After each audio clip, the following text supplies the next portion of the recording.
Bonjour à toutes et à tous et bienvenue sur votre chaîne d'information en régional. L'actualité continue, vous le savez, on est ensemble tous les quarts d'heure pour vous montrer, pour vous dire l'actualité ici dans la région.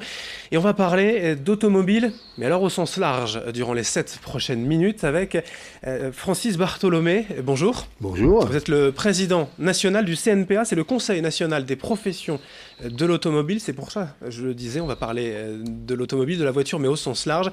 Avec déjà une première question dans l'actualité. Vous avez communiqué récemment les Gilets jaunes et globalement la crise sociale que vit la France depuis plusieurs semaines maintenant, depuis plus de 2 mois.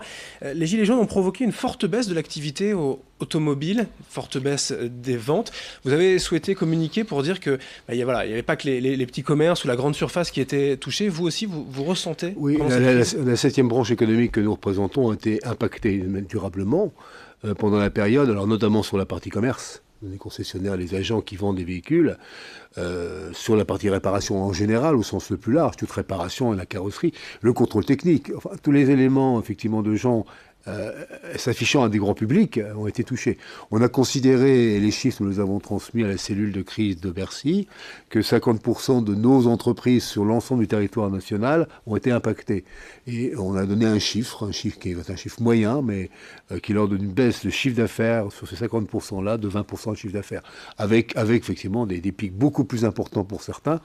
Il suffit de se voir qu'une entreprise ayant son site sur un gros point, par exemple, effectivement, est beaucoup plus impactée qu'un autre qui est au centre-ville, d'une plus petite ville. Voilà. Mais dans l'ensemble, c'est quand même important pour nous, avec des conséquences importantes sur un mois de décembre, qui est généralement un gros mois d'automobile, si vous voulez. L'année a été une année bonne, mais le mois de décembre est généralement la cerise sur le gâteau. Et là, la cerise, elle n'est pas arrivée. Et alors 2018, vous disiez, c'est plutôt une bonne année, malgré effectivement cette fin d'année plus difficile. Alors 2019, vous attendez à quoi ça? 2018, ça laisse planer quelques incertitudes, cette crise? Oui, 2018, ça a été une année qu'il y avait dans l'ensemble de notre pays une reprise économique qui était là. Donc on sentait bien qu'il y avait pour tous nos métiers quelque chose qui se passait dans le bon sens.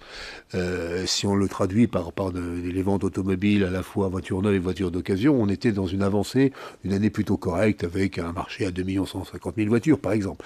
Là, le problème du mois de décembre nous a impacté très fortement. Alors, conséquence pour 2019. Nous avons été impactés 2018 parce que, quelquefois, nous avons quand même engrangé des bons de commande de nos clients. Mais nous n'avons peut-être pas pu les livrer. Il y a au problème de possibilité d'obtenir les véhicules, notamment. Donc, il y a déjà un report de ces livraisons qui ont été effectuées sur 2019. Donc, on est encore un peu tôt pour penser ce que l'on verra cette année. Sauf que le mois de janvier démarre quand même très timidement. Un mois de janvier démarre timidement tous les ans. Mais là, à partir du 15, généralement, ça bouge. Là, c'est encore un peu compliqué dans le climat, contexte que vous avez décrit tout à l'heure. Du coup, vous ne souhaitez pas rester les bras croisés face à cette crise. Le CNPA veut aussi s'engager dans le grand débat national, puisqu'il y a 4 thèmes, on ne va pas les rappeler, mais l'un d'entre eux vous concerne peut-être plus directement, la transition écologique. Forcément, si on parle voiture, on va peut-être penser pollution directement. Que voulez-vous faire? Comment vous allez vous impliquer dans ce débat? Alors, sur ce débat, on n'a pas attendu le mouvement des Gilets jaunes, si vous voulez. C'est un mouvement important pour le CNPA, puisque nous sommes l'organisation professionnelle qui est en charge du parc roulant automobile, son évolution. Les 35 millions de voitures particulières, par exemple, doivent évoluer. Donc, depuis très longtemps, on avait émis un certain nombre d'idées sur ce qu'on appelait, nous, un pacte de mobilité, en disant qu'il est grand temps de modifier ce parc. Bien sûr, en modifiant les ventes de voitures neuves avec le plus possible de voitures décarbonées, ce qui nous paraît évident. Nous avons soutenu le projet des constructeurs et des équipementiers, mais nous avons aussi vu très rapidement qu'on ne pourrait pas simplement tout faire avec de l'électrique et rapidement, mais qu'il était peut-être grand temps d'éliminer les véhicules les plus anciens, et notamment ceux qui polluaient le plus, et les plus anciens diesels, notamment sur les particules fines que l'on connaissait bien.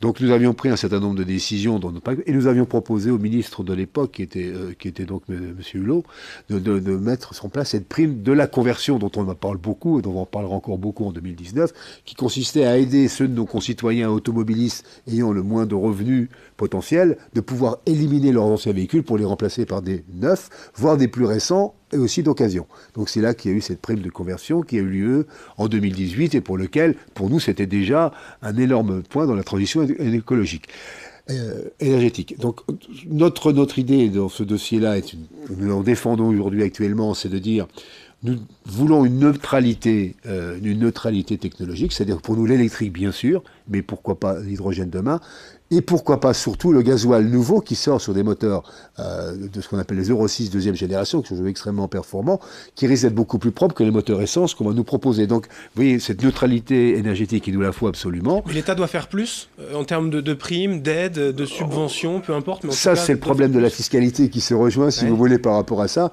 Effectivement, nous avons constaté, nous, en 2018, que les professionnels ont déjà avancé très très très souvent les primes de conversion qui étaient destinées aux automobilistes.